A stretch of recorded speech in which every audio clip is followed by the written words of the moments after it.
अजनबी बना हमसफर 51-60 एपिसोड। अगले दिन कियारा अपने बेड पर बैठी बोर हो रही होती है और उसे वहां पर ऐसे अकेले बैठे बैठे बार लग रहा होता है। तभी वो सोची कि उसे खुद से ही अपने पैरों में खड़े होने की कोशिश करनी चाहिए।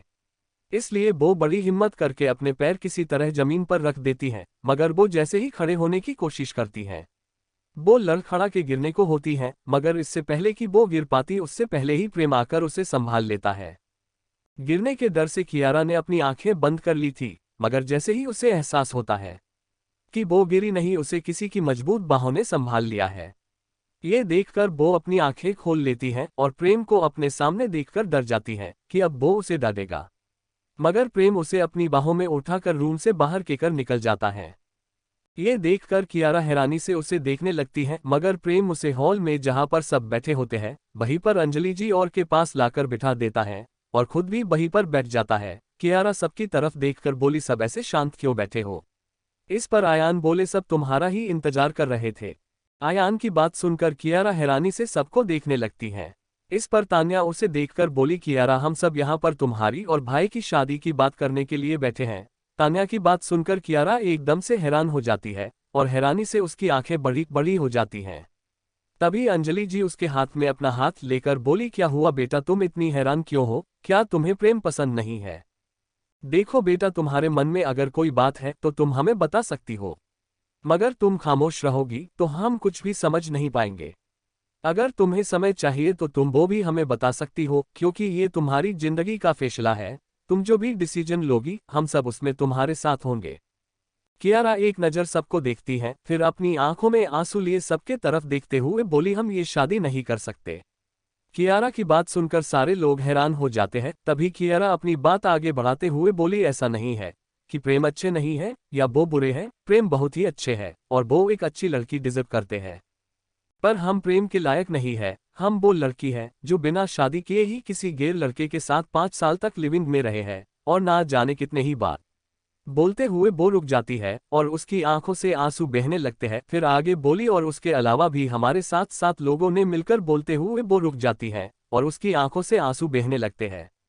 वो रोते हुए ही बोली, नहीं, हम प्रेम के साथ शादी नहीं कर सकते, हम उनके बिल्कुल भी लायक नहीं है। इतना बोलकर वो जोर जोर से रोने लगती है। उसे ऐसे रोते हुए देखकर सबकी आंखें नम हो जाती है, मगर कियारा की ना सुनकर प्रेम का तो मानो दिल ही टूट जाता है और उसकी आंखें भी बरस पड़ती है। प्रेम की आंखों से आंसू बहते देखकर वहां पर किसी को भी अच्छा नहीं लगता है।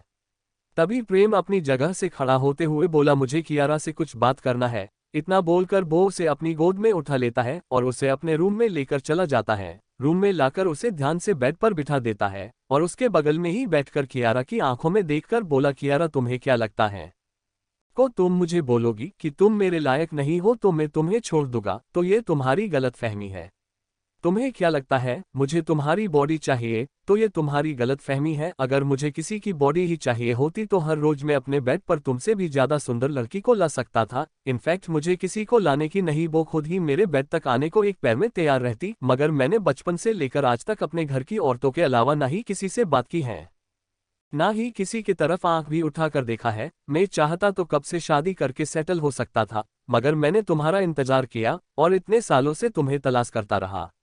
और जब तुम मुझे मिली थी तब तुम पूरी तरह से मर चुकी थी। वो मैं था जिसने तुम्हें ये जिंदगी दी है।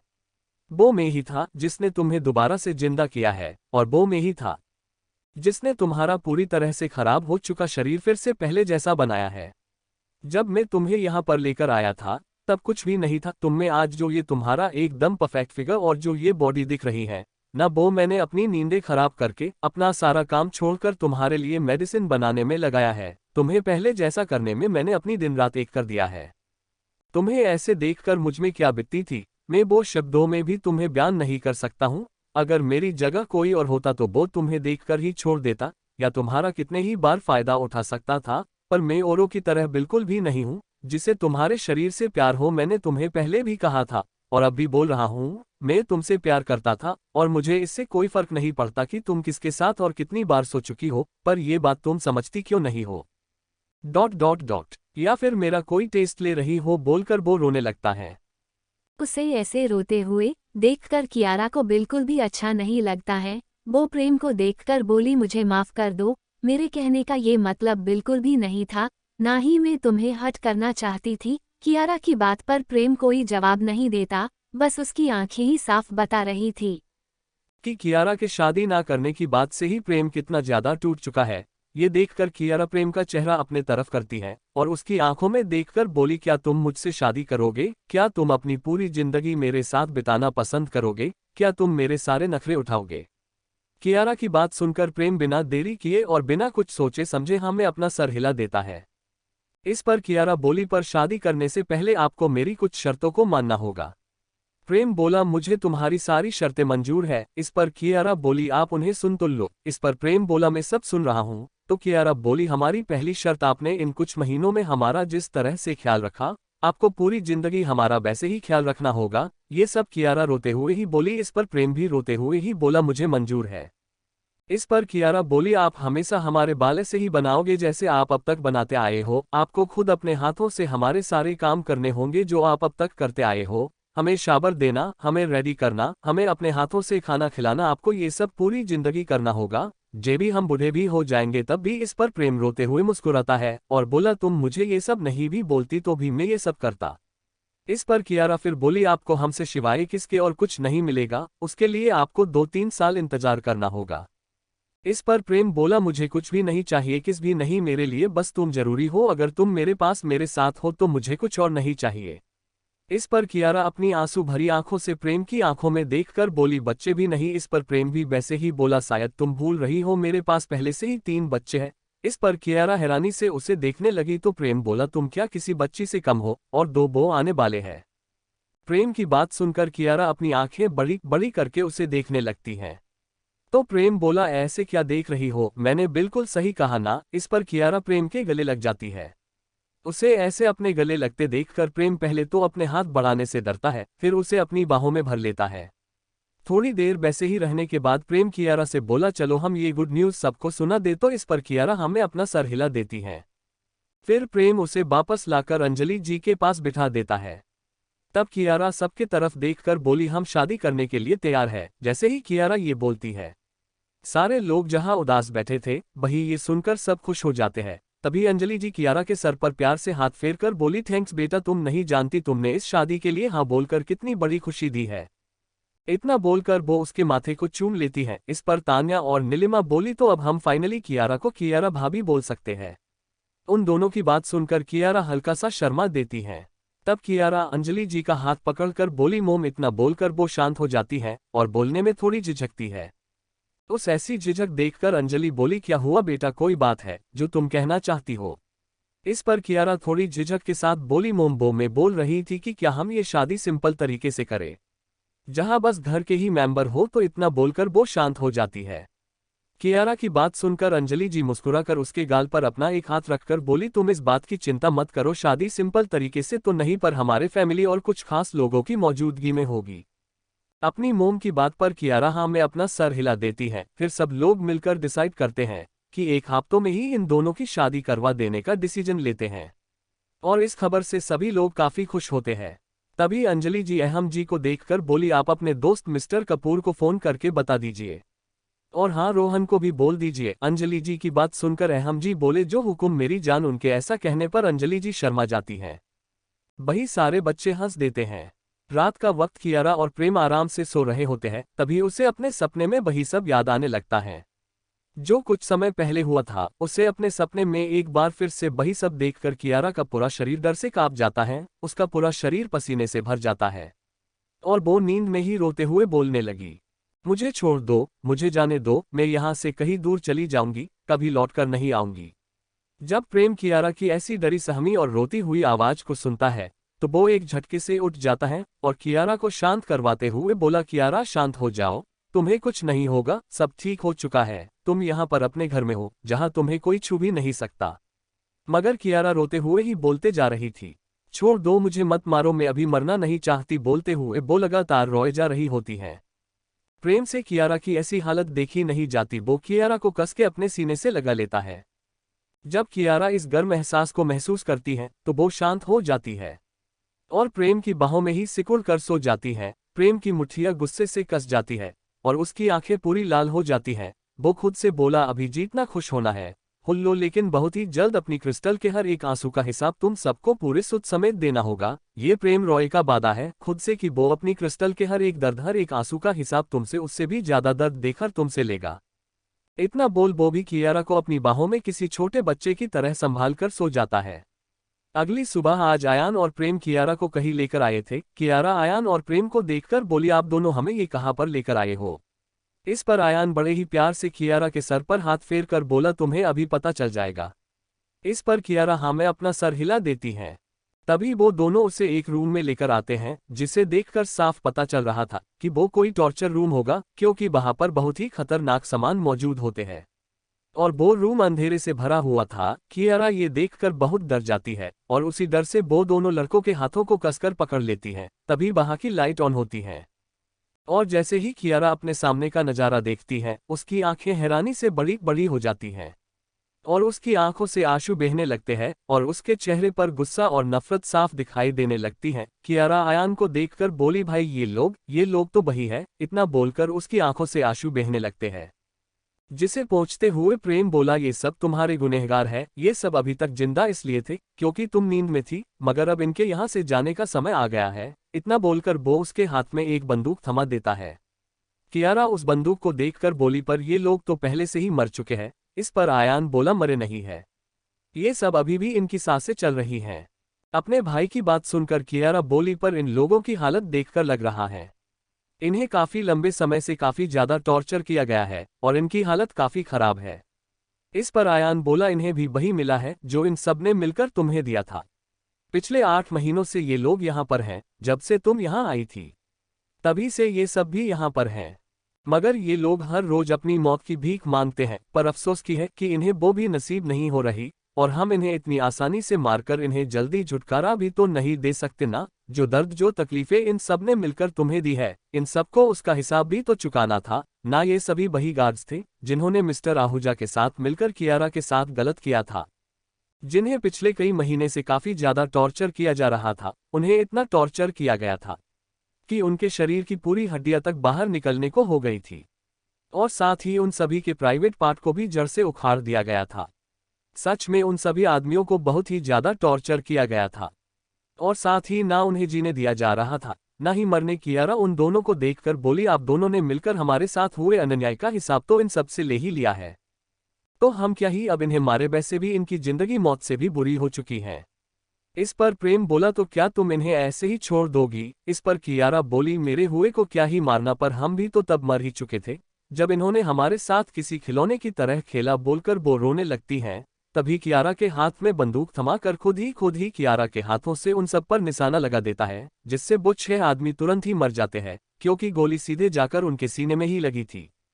उन्हें ऐसे मारने के बाद कियारा फुट फुट कर रोने लगती हैं। तभी प्रेम और आयान दोनों ही अपने घुटनों के बल बैठकर कियारा के आंसू पोंछकर बोले, इन आंखों को जितना बरसना था इसने बरस ली, मगर अब और नहीं, और आज के बाद से इन आंखों में आंसू का एक कतरा भी वो दोनों नहीं आने देंगे। उन दोनों की बात सुनकर कियारा वैसे ही दोनों के गले लग जाती है और बोली, थैंक यू मेरी जिंदगी में आने के लिए और मुझे इस हद तक समझने के लिए। आप दोनों नहीं जानते, पर इस प्यार और इस अपनेपन के लिए मैं कितना ही तड़पी हूँ, और मैं अब आप दोनों से वादा करती हूँ कि मैं अब से कभी भी नहीं रोऊंगी और आप दोनों को कभी नाराज भी नहीं करूंगी।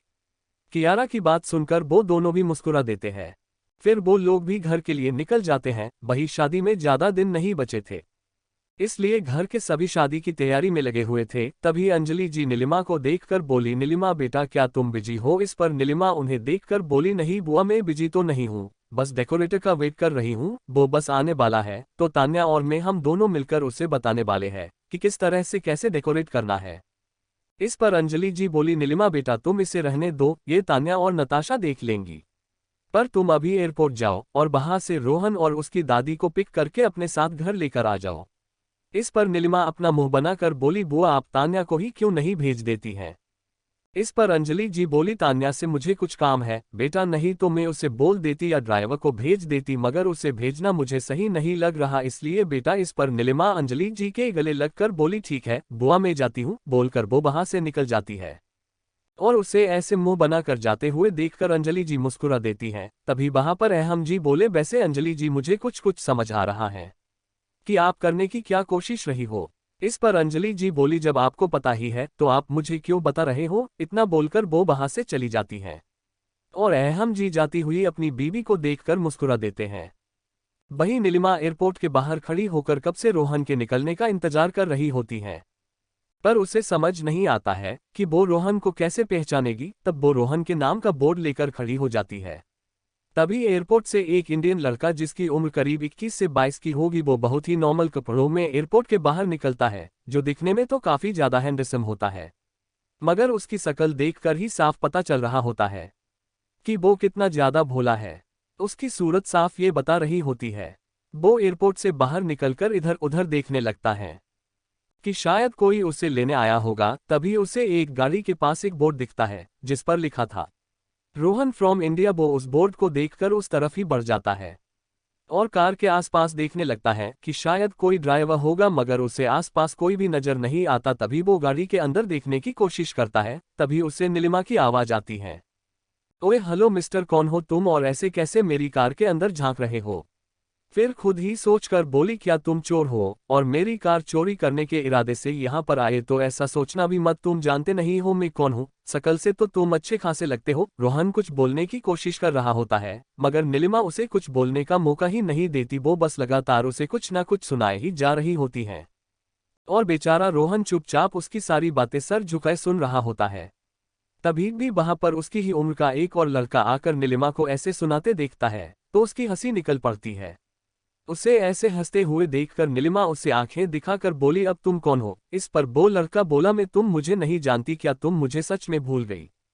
इस पर नीलिमा अजीब सा मुंह बनाकर उसे देखने लगती है तो वो लड़का बोला, मिस एक्सप्रेस, तुमने तो इसे इतना डरा दिया है कि देखो बेचारा तो तुम्हें देखकर ही डर रहा है।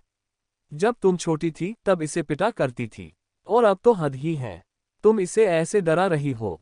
उस लड़के की बात सुनकर नीलिमा अपनी आंखें बड़ी बड़ी करके रोहन को देखकर बोली, तो तुम रोहन हो, तो इतनी देर से बताया क्यों नहीं इडियट। इस पर राहुल हंसते हुए बोला, अब तुम किसी को मौका दोगी तब ना। सामने वाला कुछ बोले। इस पर नीलिमा बात बदलते हुए बोली, हाँ बस बस अब चलो भी घर, बुआ तुम दोनों का इंतजार कर रही हैं घर में। फिर वो दोनों भी नीलिमा की कार में आकर बैठ जाते हैं और फिर वो लोग घर के लिए निकल जाते हैं। वही रोहन को नीलिमा के इतने तेज ड्राइव करने से डर लग रहा होता है तो वो नीलिमा से बोला, नीलिमा क्या तुम थोड़ी धीरे गाड़ी नहीं चला सकती। रोहन की बात पर नीलिमा उसे घूर कर देखती है और गाड़ी की स्पीड और भी ज्यादा तेज पर देती है, जिसे देख राहुल की हंसी निकल पड़ती है और रोहन अपना सर पकड़ लेता है। इधर प्रेम, कियारा और आयान भी घर लौट चुके थे। उन्हें घर लौटते देखकर नताशा आयान को देखकर बोली, आयान कहाँ चले गए थे तुम्हें पता है ना शादी को ज्यादा समय नहीं है हमारे पास और तुम हो कि ऐसे घूम रहे हो। अब चलो और चलकर मेरा हाथ बटाओ काम में। उसकी बात सुनकर आयान नताशा के पीछे चला जाता है और उन दोनों को ऐसे देखकर प्रेम और कियारा मुस्कुरा देते हैं। ऐसे ही सारे लोग मिलकर पूरे विला को डेकोरेट करवा देते हैं और डेकोरेटर एक दिन में ही अपनी टीम के साथ मिलकर पूरे विला को काफी खूबसूरती से सजा देते हैं। वही नताशा सबके मेकअप की जिम्मेदारी ले लेती है तो अंजलि जी खुद अपनी बेटी के लिए अपने हाथ से उसकी शादी की ड्रेस डिजाइन करती है, जो उन्हें काफी कम समय में ही करना था, और अपने ही स्टोर की बेस्ट डिजाइनर से बोलकर सबके लिए ड्रेस बनाने को बोल देती है। अगले दिन हल्दी का फंक्शन था और अब तक जो राजवंश के खास करीबी थे वो आ चुके थे, जिसमें नताशा के पेरेंट्स और अंजलि और अहम जी के कॉलेज के बेस्ट फ्रेंड मिस्टर कपूर, उनकी वाइफ और उनका बेटा राहुल आ चुके थे। वही रोहन के पेरेंट्स जो यही अमेरिका में ही रहते थे वो भी आ चुके थे। अब मैं इन सभी प्रोग्राम को ज़्यादा लंबा नहीं खींचूंगी तो इन्हें थोड़ा शॉर्ट में ही कंप्लीट कर देती हूँ। वही अभी संगीत का प्रोग्राम रखा गया था जिसके लिए सभी काफी ज्यादा एक्साइटेड थे। वही नताशा के रूम में नताशा कब से रेडी हो रही होती है और आयान बेचारा कब से बैठकर उसके नीचे चलने का वेट कर रहा होता है। आयान नताशा को देखकर बोला, नताशा क्या तुम्हारा हो गया, हमें नीचे भी चलना है। इस पर नताशा आयान से बोली, बस हो गया आयान, बस टचअप देना बाकी है। इस पर आयान बोला, तुम कब से टचअप ही तो दे रही हो। इस पर नताशा बोली, वो क्या है ना जान, मैं ना इंटरनेट इन्फ्लुएंसर हूँ, साथ ही टॉप की मॉडल और एक्ट्रेस, तो मुझे तो सुंदर और अच्छा दिखना ही होगा, नहीं तो मेरे फैंस कैसे रिएक्ट करेंगे। बोलकर वो फिर अपने काम में लग जाती है और आयान अपना सर पकड़ लेता है। वही प्रेम भी कियारा को रेडी करके नीचे हाल में लेकर आ गया था, जहां पहले से ही सारे बड़े मौजूद थे। वो सब इतने ज्यादा तो नहीं थे पर फिर भी कम से कम 10 की संख्या में तो हो गए ही, जिन्हें ऐसे वहां पर देखकर कियारा थोड़ी सहम सी जाती है। और कियारा को ऐसा करते प्रेम देख लेता है। इस पर प्रेम कियारा के कंधे पर हाथ रखकर बोला, घबराओ नहीं कियारा, यहाँ पर कोई भी बुरा इंसान नहीं है, न ही कोई तुमसे कोई सवाल जवाब करेगा, यहाँ मौजूद सारे लोग अच्छे हैं। फिर प्रेम कियारा की चेयर सबके पास ले जाकर उसे सबसे एक एक करके मिला देता है और सारे लोग कियारा को देखकर उसे बहुत सारा प्यार और आशीर्वाद देते हैं, जिन्हें देखकर कियारा का सारा डर पल भर में ही खत्म हो जाता है। और अब सारे लोग नीचे हॉल में आ चुके थे। तभी अंजलि जी को सब दिखते हैं, पर नीलिमा उससे कहीं भी नहीं दिखती। ये देखकर अंजलि जी रोहन से बोली, रोहन बेटा जरा जाओ तो नीलिमा को लेकर आओ, पता नहीं वो क्या कर रही है, अभी तक आई नहीं है। अंजलि जी की बात सुनकर रोहन पहले तो परेशान हो जाता है कि वो कैसे जाएगा नीलिमा को बुलाने, अगर वो उससे फिर झगड़ने लगी तो फिर अंजलि जी की बात मानकर वो वहां से नीलिमा के रूम की तरफ बढ़ जाता है।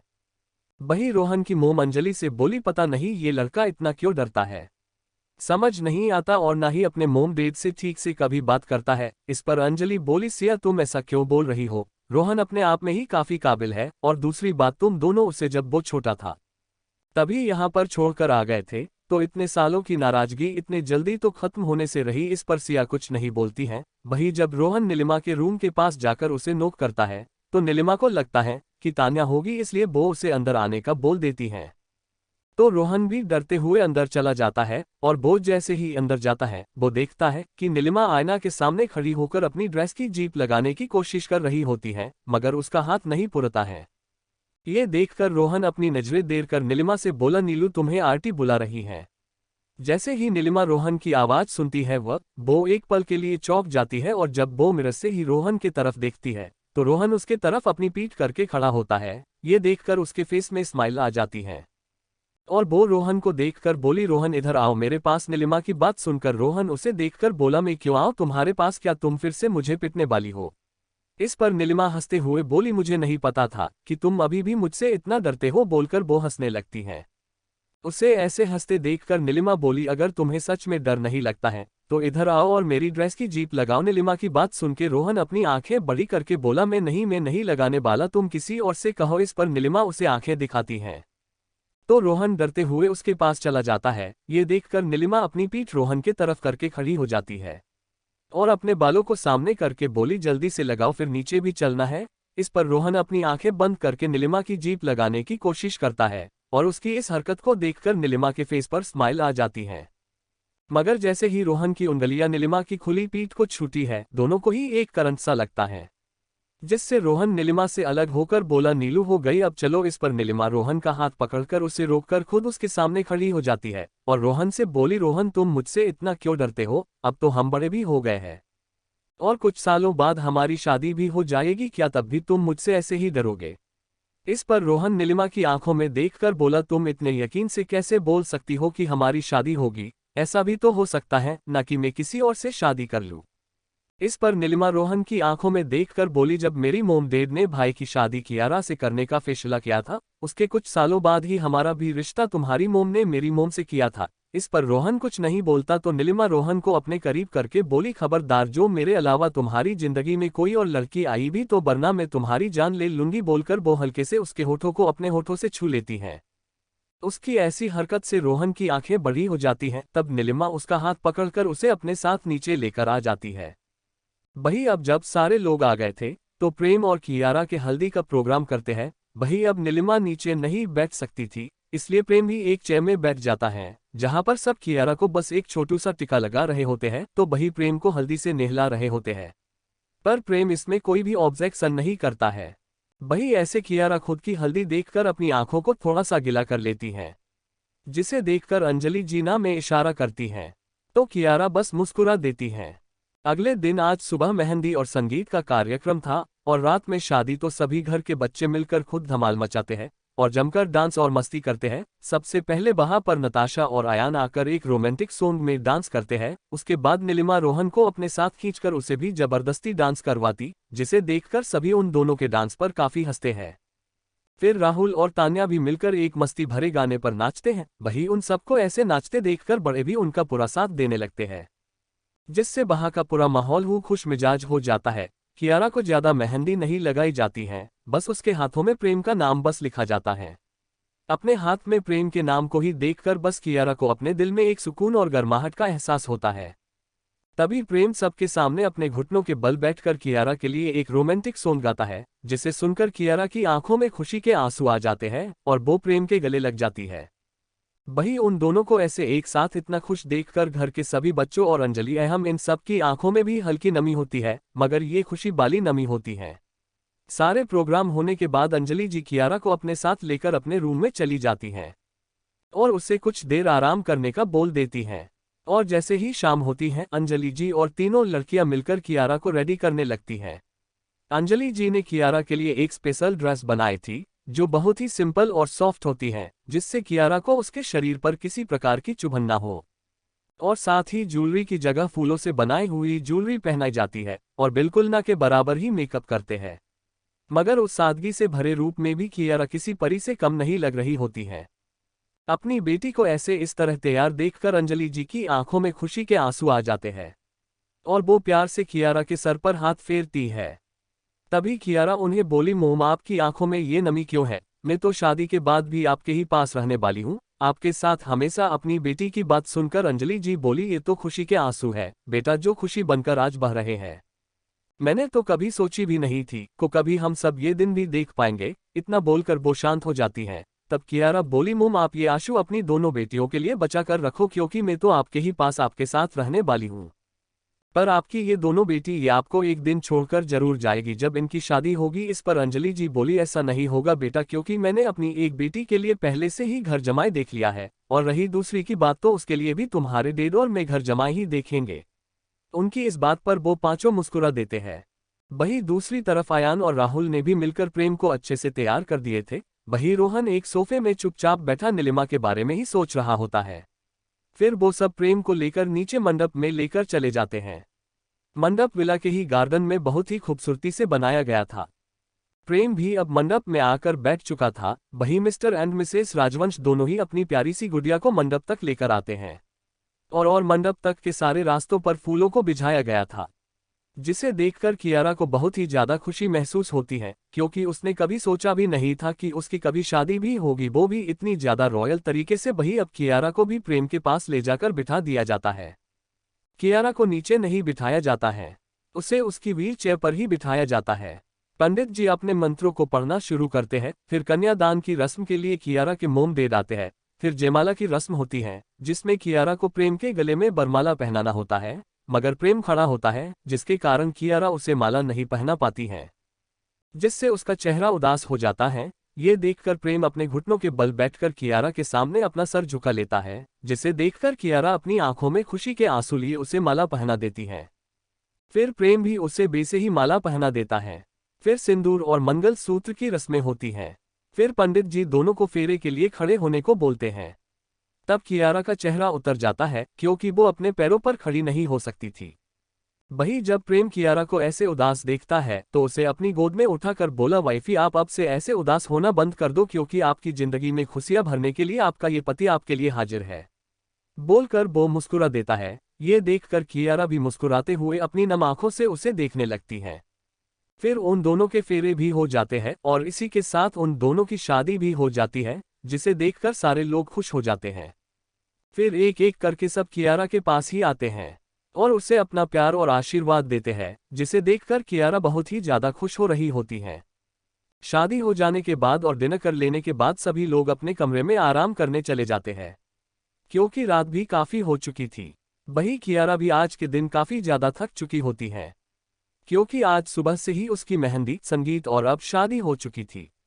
वही प्रेम भी अब कियारा को डिनर करवाकर अपने रूम में लेकर आ गया था, मगर आज उसे इस रूम में आने से काफी ज्यादा डर लग रहा होता है। वैसे तो वो कितने ही महीनों से प्रेम के कमरे में थी और होश आने के बाद भी वो प्रेम के साथ उसके रूम में ही थी, मगर आज की बात अलग थी और अब वो प्रेम की पत्नी बन चुकी थी, जिसे सोचकर ही उसे एक अलग सी खुशी भी हो रही थी। साथ ही एक अलग सी फीलिंग भी उसे अपने अंदर महसूस हो रही होती है। और आज रात का सोचकर उसे काफी ज्यादा डर भी लग रहा होता है और उसके दिल की धड़कनें भी काफी तेज हो गई थी, जिसे प्रेम भी अच्छे से सुन पा रहा था। वही प्रेम अब कियारा को अपने रूम में लाकर डोर अंदर से ही बंद भी कर चुका था। कियारा ने अभी तक अपनी आंखें नहीं खोली थी। उसे आज रात का सोचकर डर था, इसलिए आते समय ही उसने अपनी आंखों को बंद कर रखा था और कियारा की इस क्यूट सी हरकत पर प्रेम को काफी ज्यादा हंसी आ रही होती है, पर वो किसी तरह खुद को संभालकर अपनी हंसी को कंट्रोल कर रहा था। वही प्रेम कियारा को बेड पर बिठाकर बोला, वाइफी तुम चाहो तो अपनी आंखें खोल सकती हो। प्रेम की आवाज सुनकर कियारा जैसे ही अपनी आंखें खोलकर देखती है तो उसकी आंखें पूरे रूम को देखकर हैरान हो जाती हैं, क्योंकि जैसा कियारा ने सोचा था वैसा कुछ भी नहीं था। इस रूम एकदम पहले जैसा ही था, बस वहां पर उनके बेड के ऊपर कियारा की एक बहुत ही सुंदर और बड़ी फोटो लगी हुई थी, और साथ ही पूरे रूम में उनकी पूरी फैमिली की भी फोटो लगी होती है। कियारा प्रेम को देखकर बोली, ये तुमने कब किया? इस पर प्रेम मुस्कुराकर बोला, जब तुम बुआ के रूम में थी। फिर कियारा को देखकर एक शरारती अंदाज में बोला, बेसे वाइफी तुम्हें देखकर मुझे ऐसा क्यों लग रहा है जैसे मैंने तुम्हें डिसअपॉइंट किया है? प्रेम की बात सुनकर कियारा अपनी नजरें चुराकर बोली, तुम ऐसा क्यों बोल रहे हो, और तुम जैसा सोच रहे हो वैसा कुछ भी नहीं है। बोलकर वो अपनी नजरें झुका लेती हैं, जिसे देखकर प्रेम बोला, आज तुम काफी ज्यादा थक गई हो, चलो चेंज करके आराम कर लो। बोलकर वो कबर्ड से कियारा के लिए उसके कपड़े निकाल देता है, जिसे देखकर कियारा बोली, पर हमें पहले साबर लेना है, हमें काफी ज्यादा थकान महसूस हो रही है। कियारा की बात सुनकर प्रेम बाथरूम में जाकर बाथटब नॉर्मल गर्म पानी से भरता है, फिर कियारा को ले जाकर कुछ मिनटों के लिए बाथटब में बिठा देता है। जैसे ही कियारा की बॉडी में वो गर्म पानी और पानी में मिलाई गई स्पेशल दवा पड़ती है, कियारा की सारी थकान एक पल में ही गायब हो जाती है। फिर थोड़ी ही देर में प्रेम उसे वापस रूम में लाकर उसे कपड़े पहनाकर बेड पर लिटा देता है और खुद भी दूसरी साइड आकर लेट जाता है। कियारा प्रेम को खुद से थोड़ा दूर देखकर उसके करीब खिसक जाती है और उसके सीने में अपना सर रखकर बोली, मुझे अपने पैरों में खड़े होना है, मैं और इस तरह से अपाहिजों वाली जिंदगी और नहीं जीना चाहती हूँ, मैं अब जल्दी से अपने पैरों पर खड़ा हो जाना चाहती हूँ। प्रेम उसे देखकर बोला, ठीक है, हम कल से ही तुम्हारा इलाज करना शुरू कर देंगे। प्रेम की बात सुनकर कियारा मुस्कुरा देती है और वो दोनों भी एक दूसरे को अपनी बाहों में भरकर सो जाते हैं। वहीं दूसरी तरफ अंजलि जी भी अहम जी के सीने पर अपना सर रखकर उनसे बोली, हमने तो सोचा भी नहीं था कि हम कभी हमारी बेटी की शादी भी देख पाएंगे या कभी उसे अपनी आंखों के सामने भी देख पाएंगे। ये तो प्रेम का विश्वास और उसकी कोशिश ही थी जो उसे सही वक्त पर कियारा मिल गई और उसने उसे बचा लिया। कियारा को हमारे बीच लाने वाला कोई है तो वो प्रेम और आयान दोनों ही है। इतने सालों तक कोशिश करने के बाद भी जब हमें कियारा की कोई खबर नहीं मिली तब हमारा भरोसा ही टूट चुका था, मगर हमारे बच्चों ने अपनी कोशिश कभी नहीं छोड़ी, ना ही उन्होंने हार मानी, और उनका विश्वास और कोशिश ही थी जो हमें हमारी बच्ची मिली है। बोलते हुए ही उनकी आंखें झलक पड़ती है। अपनी जान से भी प्यारी बीवी की आंखों में आंसू देखकर अहम जी को अपने दिल में दर्द महसूस होता है। वो उनकी आंखों से आंसू पोंछकर बोले, नहीं अंजलि जी, आपको पता है ना, मुझे आपकी आंखों में आंसू देखना बिल्कुल भी पसंद नहीं है। फिर आप ऐसे क्यों रो रही हो? आपकी आंखों में ये आंसू बिल्कुल भी अच्छे नहीं लगते हैं, और बुरा वक्त निकल चुका है और अब हमारी जिंदगी में बस खुशियां ही खुशियां हैं, तो आप बीती बातों को याद कर क्यों उदास हो रही हो? आपने देखा नहीं आज हमारे सारे बच्चे कितने खुश नजर आ रहे थे, तो आपको भी खुश होना चाहिए, और अगर आप ऐसे ही रोते रही ना तो मैं आपको किस कर लूंगा। बोलकर वो उन्हें शरारती अंदाज में देखने लगते हैं। उनकी बातें सुनकर अंजलि जी बोली, हमारे सारे बच्चे बड़े हो गए हैं और आपको अब रोमांस सूझ रहा है। इस पर अहम जी बोले, बेसे आपको नहीं लगता कि अगर हम दोनों अपने बच्चों के साथ खड़े भी हो जाए तो कोई भी हमें उनका बड़ा भाई या बहन ही कहेगा? इतना बोलकर वो उनके होठों पर अपने होठ रख देते हैं और साथ ही अपने प्यार की गहराई में कहीं खो जाते हैं। वहीं दूसरी तरफ नीलिमा रोहन के रूम में जबरदस्ती घुस चुकी थी और उसके बेड पर अपने पैर पर पैर चढ़ाकर आराम से बैठकर बस रोहन को ही देख रही होती है। और बेचारा रोहन एक छोटे बच्चे की तरह नीलिमा के सामने खड़ा था। नीलिमा उसे अपनी एक उंगली से अपने तरफ आने का इशारा करती है। इस पर रोहन ना में अपना सर हिला देता है, जिस पर नीलिमा उससे घूरकर देखती है तो रोहन उसके पास चुपचाप आ जाता है। नीलिमा उसका हाथ पकड़कर उसे अपने साइड बिठा लेती है और उसे देखकर बोली, रोहन क्या मैं तुम्हें पसंद नहीं हूँ जो तुम मुझसे ऐसे दूर दूर भागते हो, ऊपर से ऐसे डरते हो जैसे मैं तुम्हें अभी ही पीट दूंगी। मानती हूँ कि हमने एक दूसरे को कई साल पहले बचपन में देखा था और अब इतने सालों बाद हम मिले हैं, पर फिर भी तुम्हारे चेहरे पे मुझसे मिलने की कोई खुशी नजर नहीं आ रही है। कहीं ऐसा तो नहीं है कि अब तुम्हारी जिंदगी में कोई और लड़की आ गई है और तुम उससे ही शादी करना चाहते हो? तो प्लीज मुझे बता दो, पर ऐसे तो मुझसे बचने की या इग्नोर करने की कोशिश तो मत करो। बोलते हुए उसकी आंखों में कुछ नमी आ जाती है, जिसे ऐसे देखकर रोहन को बिल्कुल भी अच्छा नहीं लगता, ना ही और उसे अपने सीने में चुभन होने लगती है। रोहन नीलिमा के आंसू साफ करते हुए बोला, नहीं नीलू, मेरी जिंदगी में तुम्हारे अलावा कोई और नहीं है। पर तुम जानती हो, सालों पहले मैं अपने दादा दादी के साथ इंडिया चला गया था और तब से मैं वहीं पर रहा हूँ और वहाँ के कल्चर में ढला हूँ, और तुम यहाँ के, इसलिए मुझे लगा कि शायद अब तुम पुरानी सारी बातों को भूल चुकी हो और शायद तुम्हारी लाइफ में कोई और आ गया हो। इसलिए मैं खुद को तुमसे दूर रख रहा हूँ, क्योंकि मैं कोई भी झूठी उम्मीद नहीं लगाना चाहता जिससे मुझे बाद में तकलीफ हो। और तुम तो जानती ही हो ना, मुझे मेरे अपने ही मोम डैड पसंद नहीं है और मुझे उनसे एक दूरी में रहना ही पसंद है, और मैं तुम्हारे करीब आकर तुमसे कोई भी झूठी उम्मीद नहीं लगाना चाहता कि तुम मुझे मिल भी सकती हो। रोहन की बात सुनकर नीलिमा उसे देखते हुए बोली, तुम ऐसा क्यों बोल रहे हो को हमारी शादी नहीं होगी, जबकि सबको पता है हमारी शादी तो बहुत पहले ही तय हो चुकी थी। पर फिर भी तुम ऐसा क्यों बोल रहे हो। इस पर रोहन बोला, बचपन में और अभी में काफी कुछ बदल चुका है नीलू, और अभी हमें हमारे करियर में ध्यान देना चाहिए, ना कि इन सभी बातों में, और तुम्हें अब अपने रूम में जाना चाहिए, ना कि यहाँ पर ऐसे मेरे रूम में होना चाहिए। इतना बोलकर वो मुस्कुरा देता है। इस पर नीलिमा अपना मुंह बनाकर बोली, इतने सालों बाद मिले हो पर भी तुम्हें मुझसे दूर जाने की पड़ी है। ये नहीं कि इतनी सुंदर लड़की तुम्हारे सामने है तो थोड़ा रोमांटिक होना चाहिए, ना कि ऐसे अनरोमांटिक बोलकर वो उसे गले लगा लेती हैं। रोहन भी थोड़ा हिचकिचाते हुए उसे अपनी बाहों में भर लेता है। थोड़ी देर वैसे ही रहने के बाद दोनों अलग होते हैं। तब रोहन बोला, नीलू अब तुम्हें जाना चाहिए। इस पर नीलिमा भी उदास मन से वहां से चली जाती है। उसे जाते देख रोहन भी मुस्कुरा देता है। अगली सुबह पूरी फैमिली एक साथ बैठकर नाश्ता कर रहे होते हैं। तभी रोहन अंजलि जी को देखकर बोला, आंटी मुझे अब चलना चाहिए, मेरी फ्लाइट 12 बजे की है और अभी 9 बज चुके हैं। यहाँ से जाने से पहले मैं दादू और दादी माँ के लिए थोड़ी शॉपिंग करना चाहता हूँ, तो अब मुझे निकलना चाहिए।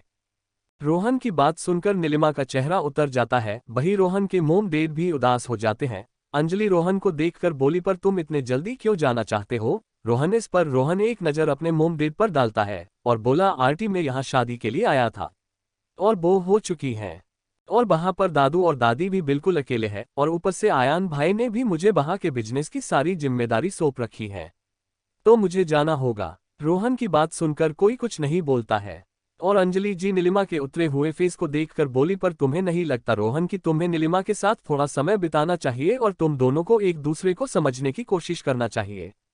इस पर रोहन कुछ देर सोचकर बोला, आंटी जब हमारे दिल एक है तो हम पास रहे या दूर क्या ही फर्क पड़ता है, और कुछ सालों की बात है जब मैं पूरी तरह से सेटल हो जाऊंगा, तब दादू और दादी के साथ आकर मैं नीलू को अपने साथ लेकर जाऊंगा, पर अभी मैं यहाँ पर नहीं रह सकता। इतना बोलकर वो शांत हो जाता है, मगर जब जैसे ही उसकी मोम उसे कुछ बोलने वाली होती है वो वहां से उठकर चला जाता है। उसे ऐसे वहां से जाते देखकर उसकी मोम उदास हो जाती है। वही नाश्ते के बाद आए हुए गिनती के मेहमान जा चुके थे, पर रोहन अपने मोम डैड के वहां से जाने के कारण और नीलिमा के कारण रुक जाता है। वही प्रेम एक बॉक्स लेकर आता है जिसमें एक्यूपंक्चर का सामान रखा होता है, जिससे वो अब कियारा की ट्रीटमेंट करना शुरू कर चुका था। वही अब ऐसे ही दिन निकलने लगे, जहां प्रेम सुबह शाम दोनों टाइम कियारा का एक्यूपंक्चर के माध्यम से इलाज करता, तो वही आयान और प्रेम दोनों ही मिलकर उसे बिजनेस की बारीकियां सिखाने लगे, और साथ ही उसके मोम डैड भी उसे बिजनेस से रिलेटेड सारी बारीकियां सिखाते, और इसके साथ ही प्रेम और कियारा का रिश्ता भी गहरा होते चला गया, और साथ ही रोहन और नीलिमा का रिश्ता भी पटरी में आ चुका था। और अब नताशा भी अपने एक्टिंग और मॉडलिंग करियर में ध्यान देने लगी, और ऐसे ही सब अपने कामों में लग गए। वही कियारा भी परिवार के सपोर्ट और अपनी मेहनत से अपने पैरों पर खड़ी होने लगी। शुरू में उसके कदम डगमगाते तो उसे प्रेम आराम से संभाल लेता, और ऐसे ही वो एक दिन बिना किसी सहारे के खुद से चलने भी लगी। और इसी के साथ वो दिन भी आ गया जब कियारा के बच्चे दुनिया में आने वाले थे। सारे लोग हॉस्पिटल में मौजूद थे और सभी जूली और उसके पेट में पल रहे बच्चे तीनों की सलामती की प्रार्थना कर रहे थे। वही कियारा भी एक बेंच में सभी के साथ बैठी थी, और हमारे प्रेम बाबू वो तो बस चक्कर लगाए जा रहे थे। उनसे तो और इंतजार भी नहीं हो रहा था। थोड़ी देर तक तो जूली के दर्द से चिल्लाने की आवाज आती है, मगर जैसे ही उसकी आवाज आना बंद होती है, सबकी सांसें तो मानो एक पल के लिए रुक सी जाती हैं, और अंदर से बच्चे के रोने की आवाज आती है, जिसे सुनकर सारे लोग खुश हो जाते हैं।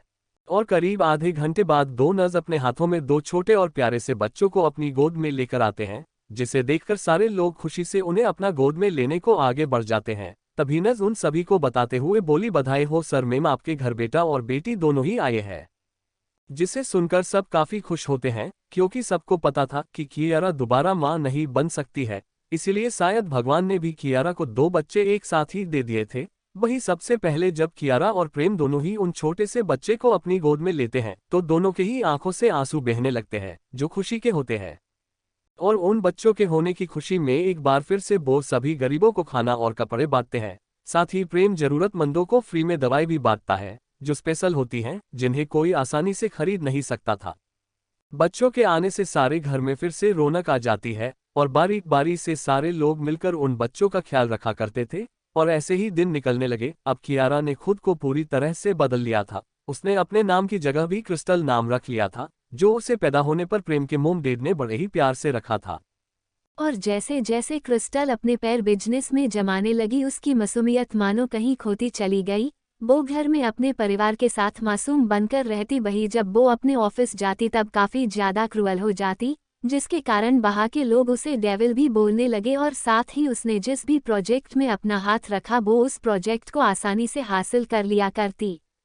सही ही उसने अब इंडिया के बिजनेस में अपने कदम जमा लिए थे, जो लगातार नील से उसके सारे छोटे बड़े सभी प्रोजेक्ट छीनने लगी और साथ ही आहूजा परिवार की हर एक छोटी से बड़ी सारी खबर रखने लगी। और वो पूरी तरह से ठीक भी हो चुकी थी, मगर हर रात उसे सपने में वही सब याद आ जाता, जिसके कारण वो सपने में ही काफी ज्यादा डर जाया करती। मगर हर रोज उसे प्रेम संभाल लिया करता है। और ऐसे ही कब साल निकलने लगे उन्हें पता ही नहीं चला, और जैसे जैसे साल बीतते प्रेम और कियारा का रिश्ता उतना ही गहरा होते जाता है।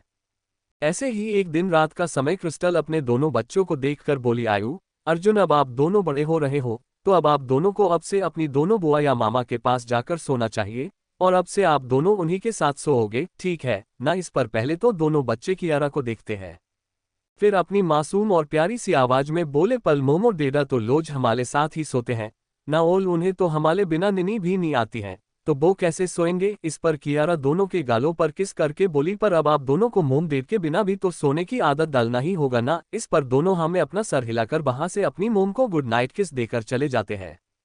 उन्हें बाहर हॉल में ही आयान दिख जाता है, जिसे देखकर आयु बोली, मामू गोदी ले लो ना, आज हम दोनों आपके पास ही सोएंगे। आयु की बात सुनकर आयान दोनों को अपनी गोद में उठाकर अपने रूम की तरफ जाते हुए बोला, क्या हुआ मेरे प्यारे से प्रिंस और प्रिंसेस को। इस पर अर्जुन बोला, मोमो ने हमें आपके साथ सोने को कहा है। उसकी बात सुनकर आयान दोनों के गालों को चूम लेता है और उन्हें बेड पर लिटाकर स्टोरी सुनाते हुए सुला देता है। वही जब प्रेम साबर लेकर बाथरूम से बाहर निकलता है तो उसे दोनों बच्चे वहां नहीं दिखते, जिसे देखकर प्रेम कियारा से बोला, वाइफी हमारे नन्हे शैतान कहाँ है, दिख नहीं रहे। इस पर कियारा बोली, वो दोनों अपने मामा के रूम है और अब से दोनों भाई के ही पास या मोम डेड के साथ ही सोएंगे। अपनी बीबी की बात सुनकर प्रेम उसे थोड़ी देर हैरानी से देखता है और फिर मुस्कुराते हुए बोला, तो वाइफी आपको अपने ही बच्चों से जलन हो रही है, कहीं आपको ऐसा तो नहीं लगता है कि मैं आपसे ज्यादा हमारे बच्चों से प्यार करने लगा हूँ। इस पर कियारा प्रेम के पास जाकर उसके सीने पर अपना एक हाथ रखकर बोली, हब्बी क्या आपको नहीं लगता कि हमारी शादी को पूरे 3 साल हो चुके हैं और अब हमें हमारे रिश्ते को एक नाम दे देना चाहिए, या अब हमें हमारे कदम आगे बढ़ा लेना चाहिए। आखिर आप कब तक ऐसे ही अपने कदम पीछे लेते रहेंगे और हमारे रिश्ते में एक दूरी बनाकर रखेंगे। कियारा की बात सुनकर प्रेम उसे अपने सीने से लगाते हुए बोला, मैं अपने कदम पीछे नहीं लेता वाइफी, बस डरता हूँ तुम्हारे इतने करीब आने से कि कहीं मैं तुम्हें किसी भी तरह से चोट ना पहुंचा दूं। इस पर कियारा उसकी आंखों में देखकर बोली, पर अब हम अपने कदम आपके तरफ बढ़ना चाहते हैं। बोलते हुए वो अपने पैरों की उंगलियों के बल खड़ी होती है और उसके होठों पे अपने नर्म और मुलायम सॉफ्ट होठों को रख देती है। पहले तो प्रेम उसकी इस हरकत से हैरान हो जाता है, फिर वो भी कियारा को सॉफ्ट किस करने लगता है और धीरे धीरे से उनकी वो सॉफ्ट की डीप होते चली जाती है और फिर पैशनेट में बदल जाती हैं। और कुछ ही देर में दोनों बेड पर होते हैं, मगर प्रेम अब भी डर रहा होता है किससे ज्यादा आगे बढ़ने में, जिसे ऐसे देखकर कियारा बोली, हब्बी आप आगे बढ़ सकते हैं, हमारी शादी को अब 3 साल हो चुके हैं और अब हमें हमारे बीच की इस दूरिया को मिटाकर एक हो जाना चाहिए। इतना बोलकर वो फिर से एक बार उसे किस करने लगती है। कियारा की फीलिंग को समझते हुए अब प्रेम भी अपने कदम आगे बढ़ा देता है और उस किस में उसका साथ देने लगता है। फिर वो धीरे से उसकी गर्दन और उसके कॉलर बोन में भी बहुत ही सॉफ्ट किस करने लगता है, जिससे कियारा की सिसकियां निकलने लगती हैं और अब प्रेम खुद को और नहीं रोक पाता और धीरे धीरे वो भी आगे बढ़ने लगता है और अब वो उसकी पूरी बॉडी में बहुत ही सॉफ्ट किस कर रहा होता है, जिससे कियारा की पकड़ बेडशीट पर कसते जाती है। फिर प्रेम कियारा से बोला, वाइफी तुम्हें दर्द तो नहीं हो रहा ना। जिस पर कियारा ना में अपना सर हिला देती है। आज कियारा को प्रेम से वो प्यार और वो एहसास मिल रहा था जो उसे नील के साथ कभी फिल नहीं हुआ। Flashback over. कियारा की आंखें पुरानी सारी बातें याद करके नम हो जाती हैं। तभी उस अपनी कमर पर किसी के हाथों का स्पर्श महसूस होता है, जिसे महसूस कर कियारा अपने आंखों की नमी को आंखों के अंदर ही छुपा लेती है।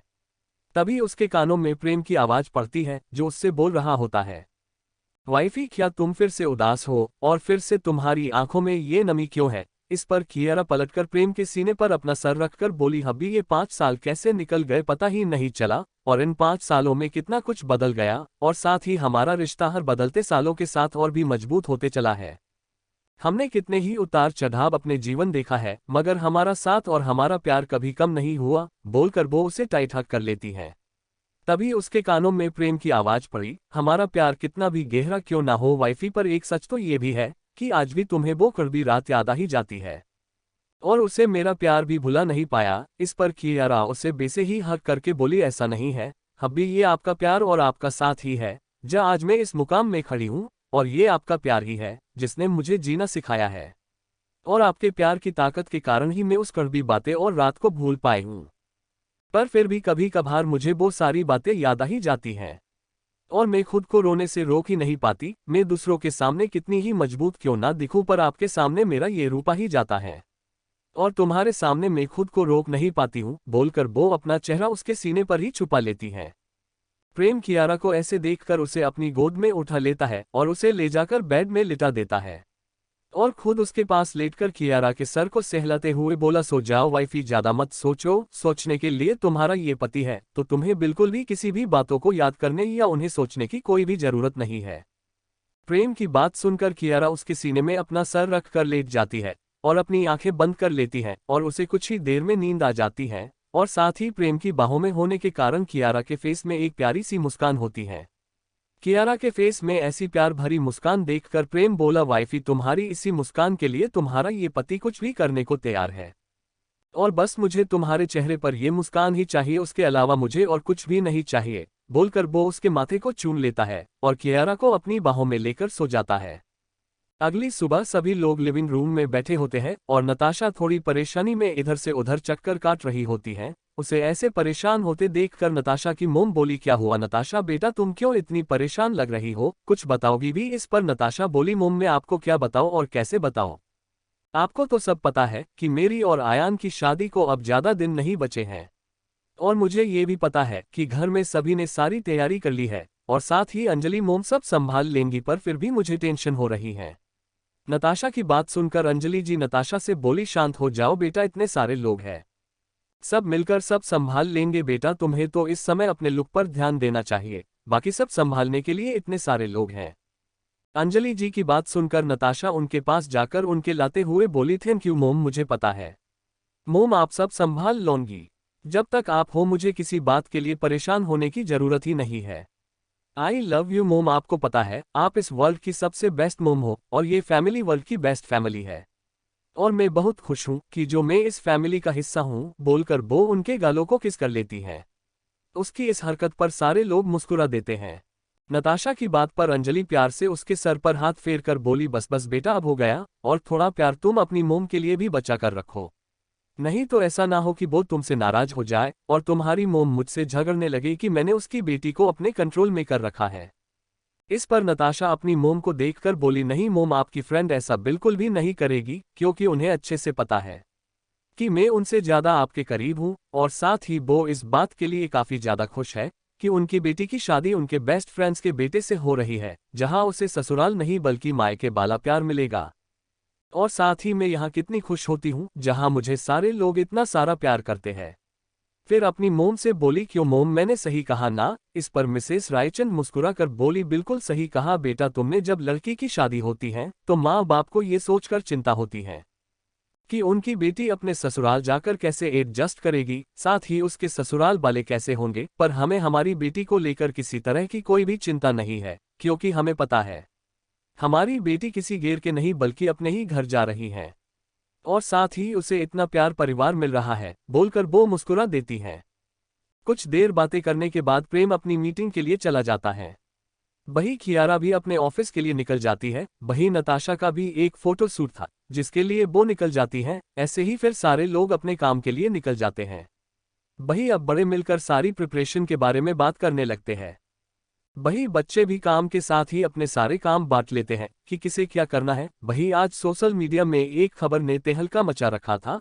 कल रात पार्टी में हुई अनाउंसमेंट ने नताशा के चाहने वालों का दिल ही तोड़ दिया था, क्योंकि नताशा हर लड़कों के दिल की धड़कने बन चुकी थी। और अब उसकी शादी की न्यूज ने तो सबके अरमानों में पानी ही फेर दिया था। किसी का कहना था कि मेरी ड्रीम गर्ल नताशा अब किसी और की होने जा रही है, जो मेरे लिए बर्दाश्त से बाहर ही है। तो कोई बोल रहा था मेरी सपनों की मलिका नताशा ने तो अपनी शादी की बात करके मेरा दिल ही तोड़ दिया। अब मैं तुम्हारे बिना कैसे ही रहूंगा, वैसे ही तो तुमने मेरी रातों की नींद और दिन का चैन सब छीन लिया था, और अब अपनी शादी की अनाउंसमेंट करके हमारा दिल ही तोड़ दिया। वही कुछ लड़कियां भी थी जो नताशा से काफी जल रही होती हैं। कुछ का कहना था कि मिस नताशा ने हमसे हमारे ड्रीम बॉय को चुरा लिया है, ये तुमने बिल्कुल अच्छा नहीं किया नताशा। तो कई लोग नताशा और आयान की जोड़ी को बेहद पसंद भी कर रहे होते हैं। कुछ का कहना था कि मिस नताशा और आयान दोनों ही एक दूसरे के लिए एकदम परफेक्ट है। तो कुछ लोग बोल रहे होते हैं कि लड़कों की ड्रीम गर्ल और लड़कों का ड्रीम बॉय, इन दोनों की ही जोड़ी अपने आप में ही सबसे खास है। वहीं न्यूज़पेपर और न्यूज़ चैनल सभी में राजवंश की पार्टी की ही चर्चा की जा रही होती है। वहीं हॉस्पिटल में रिया लंच टाइम में रिया कैंटीन में जाकर काफी पी रही होती हैं। तभी वहां पर युग आ जाता है और रिया को देखकर बोला हेलो। रिया युग की आवाज सुनकर रिया युग को देखकर हेलो का जवाब देती है। तो युग भी वहीं पर बैठ जाता है। रिया युग को देखकर बोली युग तुम आज यहाँ पर कैसे। इस पर युग बोला क्या मैं यहाँ पर नहीं आ सकता हूँ, बोलकर मुस्कुरा देता है। इस पर रिया भी मुस्कुरा कर बोली युग ये हॉस्पिटल ही तुम्हारा है और तुम जहाँ चाहो वहां पर जा सकते हो, बोलकर वो अपनी कॉफी पीने लगती है। तो युग भी वहां पर बैठकर अपने लिए एक कॉफी ऑर्डर कर देता है। फिर युग रिया को देखकर बोला वैसे तुम्हारा शेड्यूल कैसा चल रहा है और तुम्हारा काम। इस पर रिया बोली मेरा शेड्यूल भी ठीक है और काम को तो तुम जानते ही हो, हर दिन 1 से 2 सर्जरी होती ही है और उनके अलावा भी कुछ ऐसे केस होते हैं जिस पर स्टडी करना होता है। साथ ही राउंड पर जाकर अपने पेशेंट को देखना और नए पुराने आ रहे पेशेंट को हैंडल करना। कभी कभी तो दिन काफी ज्यादा हेडेक हो जाता है और मुझे ये सब तुम्हें बताने की जरूरत नहीं है, तुम तो ये बात अच्छे से जानते हो, बोलकर वो अपनी कॉफी पीने लगती हैं। तब तक युग की कॉफी भी आ जाती है और वो भी अपनी कॉफी की एक सिप लेकर रिया से बोला वैसे रिया अगर तुम रात में फ्री हो तो क्यों ना हम डिनर पर चले, अगर तुम्हें सही लगे। तो युग की बात पर रिया कुछ देर सोचती है और उसे नील का ख्याल आ जाता है कि नील उसके लिए कैसे कितना ज्यादा पॉजिटिव है और उसे रिया का किसी लड़के से बात करना भी पसंद नहीं। फिर उसे नील की सारी वो सभी बातें याद आ जाती हैं जो उसने कियारा के साथ किया था, जिसे सोचकर उसका मन कड़वाहट से भर जाता है और वो अपने चेहरे पर एक नकली मुस्कान लाकर बोली ठीक है हम शाम के 7 बजे चलते हैं। रिया की बात सुनकर युग के चेहरे पर भी मुस्कान आ जाती है, मगर वो रिया के फेस को देखकर साफ समझ जाता है कि रिया ये सब नकली मुस्कान के साथ बोल रही है, पर फिर भी युग उसे कुछ बोलता नहीं है। वहीं नील अपने घर में एकदम अकेला बैठा काफी ज्यादा उदास लग रहा होता है, क्योंकि उसके मोम डैड ने जो कुछ भी किया जिसके कारण आज वो एकदम अनाथ और अकेला हो चुका था और उसके मोम डैड को उनके कर्मों की ही सजा मिली, पर नील को उनके लिए इतना बुरा नहीं लग रहा था, क्योंकि उन लोगों ने जो भी किया उन्हें उनके किए कामों की ही सजा मिली। पर उसे खुद के लिए बुरा लग रहा होता है कि कैसे उसने कियारा के साथ इतना गलत किया और उसने फिर भी उसे जेल जाने से रोक ली। मगर उसे सबसे ज्यादा डायक तो रिया के बिहेव से हो रहा था, जो रिया कुछ दिनों से उसके साथ कर रही होती है। उसे रिया के ऐसे करने से काफी ज्यादा तकलीफ हो रही होती है और उससे रिया का बर्ताव सहन नहीं हो रहा होता है, इसलिए उसने खुद को पूरी तरह से शराब में डुबो लिया था। साथ ही वो कुछ दिनों से ऑफिस भी नहीं गया था, ना ही वो अपने काम में फोकस कर पा रहा होता है और कुछ दिनों से उसका सारा काम आयुष ही देख रहा होता है। नील खुद से बोला तुम बिल्कुल सही कर रही हो रिया, मेरे साथ जिस तरह से मैंने कियारा को छोड़ दिया था आज ठीक वैसे ही तुमने मुझे छोड़ दिया, मगर दोनों के छोड़ने में काफी फर्क है। मैंने उसे बिना वजह के छोड़ा और तुमने मुझे मेरे गुनाहों के लिए छोड़ा, पर तुम ये क्यों नहीं समझती रिया कि मैं तुमसे कितना प्यार करता हूँ और तुम्हारा ऐसा रखा बर्ताव मुझे अंदर तक खाए जा रहा है। मैं तुम्हें नहीं छोड़ सकता हूँ और तुम मुझसे डिवोर्स की बात कर रही हो, बोलकर वो वहीं पर बैठकर रोने लगता है। वहीं प्रेम अपने ऑफिस के केबिन में बैठा कुछ सोच रहा होता है। तभी वो अपने असिस्टेंट को कॉल अपने केबिन में बुलाता है। प्रेम का असिस्टेंट जैसे ही प्रेम के केबिन में आता है, प्रेम उससे बोला प्रणय तुम आज रात के लिए एक बढ़िया सी सरप्राइज डेट अरेंज करो जो बहुत ही स्पेशल होनी चाहिए, और याद रहे तुम्हारी मेम को इस बारे में कुछ भी पता नहीं चलना चाहिए। प्रणय प्रेम की बात सुनकर ओके में अपना सर हिलाकर वहां से निकल जाता है। उसके जाने के बाद प्रेम अपनी आंखें बंद कर लेता है तो उसके सामने कियारा का मुस्कुराता हुआ प्यारा सा चेहरा आ जाता है, जिसे याद कर उसके फेस में एक बड़ी सी स्माइल आ जाती है और वो खुद से बोला, बहुत दिन हो गए वाइफी, आपको आपके इस हस्बैंड ने कहीं बाहर डिनर पर लेकर नहीं गया है, तो आज आपके लिए एक स्पेशल सरप्राइज है, बोलकर वो मुस्कुरा देता है। वहीं दूसरी तरफ आयान भी नताशा के लिए एक सरप्राइज डिनर डेट प्लान कर रहा होता है, क्योंकि नताशा को हमेशा आयान से बस एक ही शिकायत होती है कि आयान नताशा को कहीं बाहर घुमाने नहीं ले जाता है, जिसे सोचकर उसने आज नताशा के लिए ये सरप्राइज प्लान किया होता है। और वो नताशा के उस फेस को इमेजिन करने लगा जब वो इस सरप्राइज को देखकर खुद होगी, उस पल को याद करके ही उसके चेहरे पर एक बड़ी सी मुस्कान होती है।